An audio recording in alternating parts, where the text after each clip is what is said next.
आज से अक्टूबर के लास्ट तक हर एक जुमा ये रूल लागू रहेगा, जबकि अक्टूबर के स्टार्टिंग से हर दिन ये रूल लागू हो जाएगा। यहाँ पर नेपाली भाइयों के लिए एक अच्छी खबर है, वो ये कि अब जो नेपाली कतर में हाउस वर्कर में जाएंगे। अस्सलाम वालेकुम दोस्तों, मैं हूँ असलम आलम और आप देख रहे हैं गल्फ एक्सपर्ट। दोस्तों, इस वीडियो में कतर के बारे में कुछ लेटेस्ट अपडेट आप लोगों के साथ में शेयर करने वाले हैं, तो इस वीडियो के साथ में आखिर तक बने रहें। आजकल वर्ल्ड कप को लेकर के रोज़ाना कुछ न कुछ नई जानकारी आती रहती है, तो इस चैनल की वीडियो को रोज़ाना देखा करें ताकि आप लोगों से कोई भी इन्फॉर्मेशन मिस न होने पाए। अगली वीडियो में आप लोगों को बताने वाले हैं कि जो लोग वर्ल्ड कप को देखने के लिए बाहर से कतर आएंगे तो उनके पास में इस तरह की जानकारी होनी चाहिए, जो कि आगे वाली वीडियो में आप लोगों को बताने वाला हूं। तो हम आज के असल टॉपिक की जानिब चलते हैं और वीडियो को शुरू करते हैं।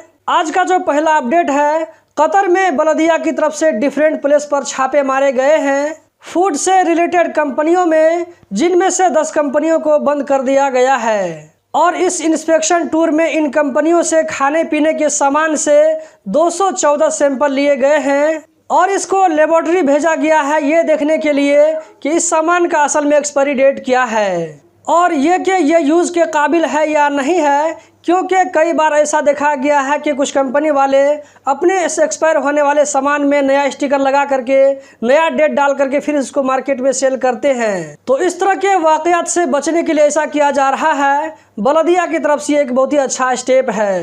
एयरपोर्ट पर कस्टम डिपार्टमेंट ने कुछ ममनुआ सामान को जब्त कर लिया है, जिसको कतर लाना बिल्कुल मना है। फिर भी लोग छुपा करके लाने की कोशिश करते हैं। आप स्क्रीन पर देख सकते हैं कि किस तरह इसको काले टेप में छुपा करके लाया जा रहा था, लेकिन कस्टम वालों ने इसको पकड़ लिया, जिसका वजन 1.85 किलोग्राम बताया जा रहा है। यहाँ पर नेपाली भाइयों के लिए एक अच्छी खबर है, वो ये कि अब जो नेपाली कतर में हाउस वर्कर में जाएंगे तो इन लोगों का मेडिकल काठमांडू में कतर वीज़ा सेंटर में होगा। इसका सिस्टम अब शुरू हो चुका है। MOI की तरफ से अनाउंसमेंट किया गया है।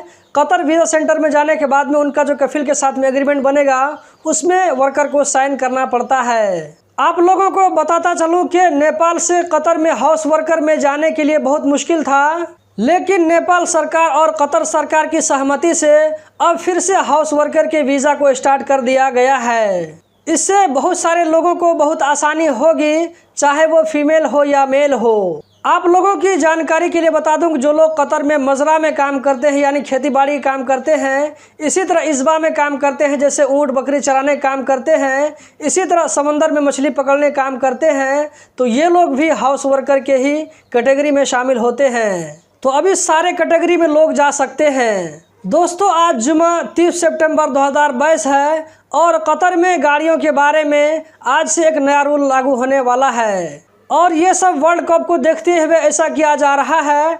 2 अक्टूबर से भी कतर में गाड़ियों के बारे में एक नया रूल लागू होगा। उसके बारे में मैंने कल वाली वीडियो में ही बता दिया था, अगर आपने नहीं देखा है तो ज़रूर देख लें। आज से अक्टूबर के लास्ट तक हर एक जुमा ये रूल लागू रहेगा, जबकि अक्टूबर के स्टार्टिंग से हर दिन ये रूल लागू हो जाएगा जब तक कि वर्ल्ड कप ख़त्म नहीं हो जाता है। इस रूल के मुताबिक आज से हर एक जुमा असर के टाइम 3 बजे से रात 10 बजे तक पब्लिक ट्रांसपोर्ट और प्राइवेट ट्रांसपोर्ट वाली गाड़ी जिसका प्लेट नंबर काला होता है, सेंट्रल दोहा में एंट्री करना मना होगा। इसमें जिस रोड का नाम है वो आप लोग ध्यान से ज़रूर सुने। A रिंग रोड, B और C रिंग रोड, अहमद बिन अली स्ट्रीट, यूनिवर्सिटी स्ट्रीट, अल खफजी स्ट्रीट, कॉर्निश रोड, अल बिदा स्ट्रीट, ओनेजा स्ट्रीट, ये सारे रोड है जहां पर पब्लिक या प्राइवेट ट्रांसपोर्ट वाली गाड़ी को जिसका प्लेट नंबर काला होता है, इन गाड़ियों को लेकर के नहीं जा सकते हैं असर के टाइम 3 बजे से रात 10 बजे तक हर एक जुमा को, जबकि नवंबर के स्टार्टिंग से हर दिन ये रूल लागू हो जाएगा जब तक वर्ल्ड कप ख़त्म नहीं हो जाता है। इसमें कुछ गाड़ियों को अलाउ है और कुछ छूट भी है, जिसका डिटेल इस तरह है। जिसके नाम से सिर्फ एक गाड़ी हो और वो गाड़ी उसी के नाम से रजिस्टर हो, ड्राइविंग करने वाले के नाम से, चाहे वो पब्लिक ट्रांसपोर्ट हो या प्राइवेट ट्रांसपोर्ट हो, तो इसके लिए ये रूल लागू नहीं होगा। उसके अलावा करवा कंपनी की जो गाड़ी है, जैसे करवा बस और टैक्सी, कतर रेल और इमरजेंसी गाड़ी, तो इन गाड़ियों को चलने की इजाज़त होगी। दोस्तों, अगर आप लोगों को ये वीडियो अगर एक बार में समझ में नहीं आए तो दोबारा ज़रूर देख लें, ताकि आप लोग अच्छे समझ में आ जाए। और इस वीडियो को अपने दोस्तों के साथ भी ज़रूर शेयर करें, ताकि तमाम लोगों को इसके बारे में जानकारी मिल सके।